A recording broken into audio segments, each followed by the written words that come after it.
وہ کینسل کریں۔ اور یہ بھی اگر ایسا ہو سکتا تھا تو پاکستان کی جو حکومت ہے، وزیر اعظم عمران خان ہے، آپ کے علم ہے کہ کئی مرتبہ شیخ رشید صاحب بھی کہہ چکے ہیں کہ نواز شریف کو واپس لانا اب بہت مشکل ہے۔ اگر ایسا ہو سکتا تھا، اگر اسی طرح پریشر ڈالا جا سکتا تھا تو پھر کب کا نواز شریف کو جو پاکستان واپس بلا لیتے، لیکن یہ اب ایک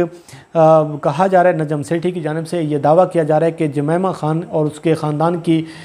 پریشر کی وجہ سے یہ ویزا جو ہے، یہ درخواست جو ہے یہ مسترد کی گئی ہے۔ اب ہم بات کر لیتے ہیں مبشر قتل کیس کے حوالے سے۔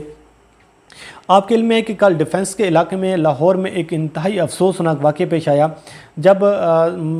پاکستان تحریک انصاف کے اہم رہنما ہیں اسد کھوکھر، ان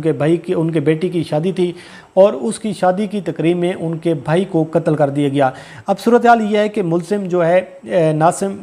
وہ گرفتار ہو چکا ہے، اس کے ساتھ جو شریک ملزم ہے عمر یاد، وہ بھی گرفتار ہو چکے ہیں۔ پولیس کی جانب سے مزید بھی کارروائیاں کی جا رہی ہیں، جو باقی ملزمان ہیں ان کو اریسٹ کرنے کی کوشش بھی کی جا رہی ہے، لیکن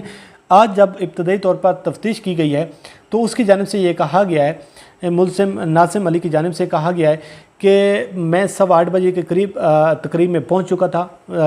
جو سیکورٹی وہاں پر موجود تھی گیٹ پر، انہوں نے ہمیں چیک نہیں کیا، جس کی وجہ سے ہم آسانی سے تقریب میں داخل ہو گئے۔ اس کے ساتھ ساتھ انہوں نے یہ بھی کہا ہے کہ ہم وہاں پر بیٹھے رہے، 2 سے 3 مرتبہ ایسا موقع ملا کہ ہم مبشر کو قتل کر سکتے تھے، لیکن ہم نہیں کر سکے۔ لیکن اس کے بعد جب وزیر اعلیٰ پنجاب واپس جانے لگے تو جیسے ہی وہ اپنی گاڑی میں بیٹھے، اس کے بعد ہم نے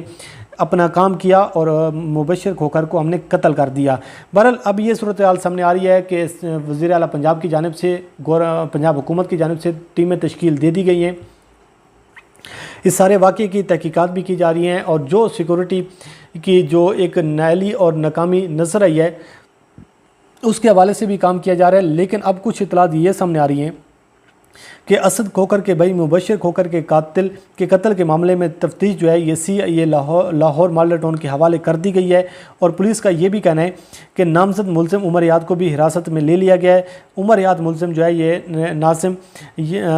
عمر یاد جو ملزم ہے یہ اس وقت شادی چھوڑ کر یہ بھاگ چکا تھا، لیکن ہم اس کو گرفتار کرنے میں کامیاب ہو گئے ہیں۔ پولیس کی جانب سے یہ بھی کہا جا رہا ہے کہ باقی جو ملزمان ہیں ان کو ہم بہت جلد گرفتار کر لیں گے، لیکن سر دست یہ ہے کہ ہم نے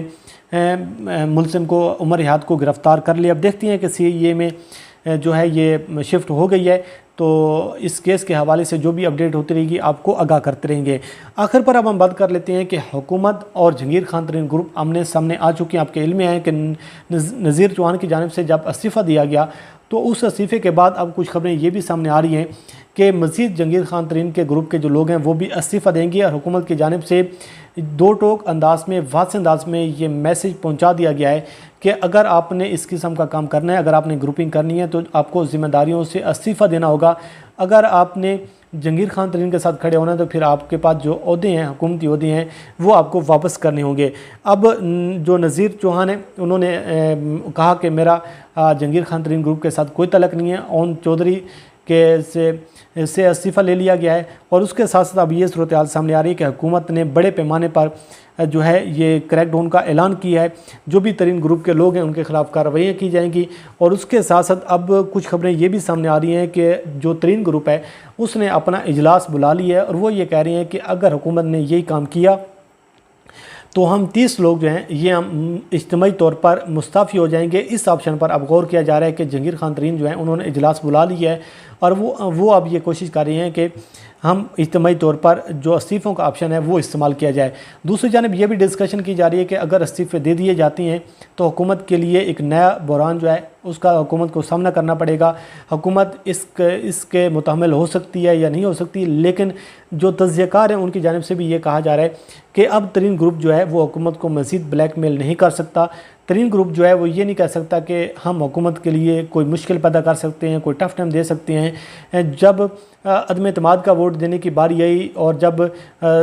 وزیر اعظم عمران خان جس بھی بحران سے وہ نکلنے کی کوشش کر رہے تھے اس سے وہ نکل چکے ہیں، لیکن یہ کہنا کہ جو ترین گروپ کے لوگ ہیں وہ حکومت کے خلاف کھڑے ہوں گے، ایسا نہیں ہے۔ جب بھی عمران خان کو ضرورت ہوئی، جب بھی حکومت کو ضرورت ہوگی، ترین گروپ کے جو لوگ ہیں وہ پھر حکومت کے ساتھ کھڑے ہو جائیں گے۔ ان کو اس چیز کا اندازہ ہے کہ جہانگیر خان ترین جو ہے وہ اب سیاسی طور پر نااہل ہیں، وہ آگے الیکشن بھی نہیں لڑ سکتے، وہ آگے اپنی پولیٹیکل جماعت جو ہے وہ بنانے کی اس قدر ان میں وہ اس قابل نہیں ہے کہ وہ اپنی پولیٹیکل جماعت بھی بنا سکیں۔ بہرحال ترین گروپ اور حکومت کے درمیان جو ہے لڑائی اور محاذ جو ہے یہ گرم ہو چکا ہے۔ بڑے آپشن پر دونوں جانب سے غور کیا جا رہا ہے۔ حکومت کریک ڈاؤن کرنے جا رہی ہے، ترین گروپ یہ سوچ رہا ہے کہ ہم اسیف دے کر حکومت کے لیے کوئی مشکل پیدا کریں، لیکن دیکھتے ہیں کہ صورتحال کس جانب جاتی ہوئی نظر آتی ہے۔ کیا ترین گروپ جو ہے یہ بیک فوٹ پر جاتا ہے، حکومت بیک فوٹ پر آتی ہے؟ اس حوالے سے آپ کو آگاہ کرتے رہیں گے، لیکن جو صورتحال موجودہ نظر یہ سامنے آ رہی ہے کہ ترین گروپ جو ہے اب ایک بہت بڑی مشکل میں ہے۔ ترین گروپ کے لوگ جو ہیں وہ اب جہانگیر خان ترین کے ساتھ کھڑے نہیں ہوں گے۔ دیکھتے ہیں کہ اس میں کیا صورتحال سامنے آتی ہے، اس سے آپ کو آگاہ کرتے رہیں گے۔ اللہ کریم آپ کو حامی ناصر ہو۔ مجھے دیجیے اجازت، اللہ حافظ۔